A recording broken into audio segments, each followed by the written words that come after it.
Block print কামিজের জন্য খুব সুন্দর আর সিম্পল একটি ডিজাইন আপনাদের সাথে এখন শেয়ার করতে যাচ্ছি। তো বাঙ্গি কালারের কাপড়ের উপরে চকলেট কালার দিয়ে আমি এই কাজটা করছি। আর এই কফি চকলেট কালারটা নিজেই তৈরি করে নিয়েছি। তো 2 চামচ রেড কালার আর 1 চামচ ব্ল্যাক কালার একসাথে মিশিয়ে নিলেই এই চকলেট কালারটা রেডি হয়ে যাবে। তো বাঙ্গি কালারের উপরে চকলেট কালার দেওয়াতে বেশ ফুটে আছে, আমি জানি না ক্যামেরাতে কতটা বোঝানো যাচ্ছে। তো এভাবে একটি ডাইস দিয়ে আমি সুন্দর মতো করে প্রথমে গলার ডিজাইনটা করে নিচ্ছি। একটি সিম্পল ফ্লাওয়ার বুটা ডাইস দিয়ে এই গলার ভিতরের কাজটা করে নিয়েছি, আর সাইডে এই চিকন পার্ট দিয়ে সুন্দর মতো ডিজাইনটা করে নিচ্ছি। আসলে বিভিন্ন ডাইস ব্যবহার করে সুন্দর সুন্দর ডিজাইন নিজেরাই তৈরি করে নেওয়া সম্ভব। তো আমি খুব সিম্পলভাবে আজকের ডিজাইনটা তৈরি করছি। তো দেখতে পাচ্ছেন গলাটায় আমি এভাবে ডিজাইনটা করে নিচ্ছি। আজকের ডিজাইনটা বেশ সিম্পলই হবে, তবে দেখতে বেশ সুন্দর লাগছে।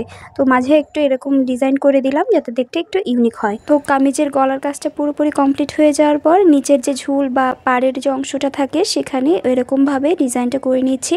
তো একই ডাইস দিয়ে আমি এখন লেসের মতো করে একটি ডিজাইন তৈরি করে নিচ্ছি, আর ফ্লাওয়ার ডিজাইনটাও মাঝখানে আমি দিয়ে দিব। তো দেখতে পাচ্ছেন কিভাবে আমি কাজটা করছি। তো একটু একটু করে রং ডাইসে ট্যাপ ট্যাপ করে লাগিয়ে নিয়ে তারপরে কাপড়ে এভাবে ব্লক প্রিন্টের কাজ করতে হয়। আর কাজ করার সময় যখন ব্লকের ডাইসটাকে কাপড়ের মধ্যে বসাবেন তখন উঠানোর সময় হাতটা দিয়ে একটু কাপড়টাকে চেপে ধরবেন, তাহলে এই রংটা সুন্দরভাবে বসে যাবে। না হলে কিন্তু অনেক সময় কাপড়টা উঠে আসতে পারে, যার কারণে রংটা বিভিন্ন জায়গায় ছড়িয়ে যেতে পারে।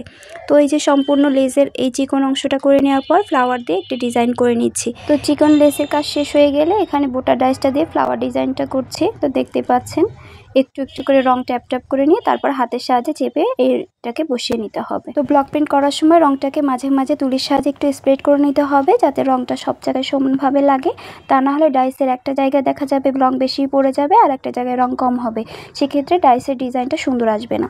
তো এই টেকনিকগুলো অবশ্যই কাজ করার সময় মাথায় রাখবেন। তো দেখতে পাচ্ছেন ব্রাশের সাহায্যে আমি খুব সুন্দরভাবে রংটাকে স্প্রেড করে নিচ্ছি। প্রত্যেকবার করার কোনো প্রয়োজন নেই, 2-3 বার ডাইসের কাজ শেষ হলে তারপর একবার রংটাকে সুন্দরভাবে তুলির সাহায্যে স্প্রেড করে নিতে হবে। এই সিম্পল 2টা ডাইস দিয়ে কিন্তু আরও অনেক সুন্দর সুন্দর ডিজাইন তৈরি করে নেওয়া সম্ভব, কিন্তু আজকে আমি যেহেতু সিম্পল একটা লুক তৈরি করব তার জন্য খুব গর্জিয়াস কোনো কাজ করছি না। আর এই বাঙ্গি কালারের ড্রেসের উপরে আমার মনে হয়েছে সিম্পল লুকটাই বেশি সুন্দর লাগছে। ড্রেসের মাঝে বুটা ডাইস দিয়ে যে ছিটাগুলো দেওয়া হয় ওটাও আজকে আমি করব না, জাস্ট এরকম সিম্পলভাবে ডিজাইনটাকে রেখে দিব।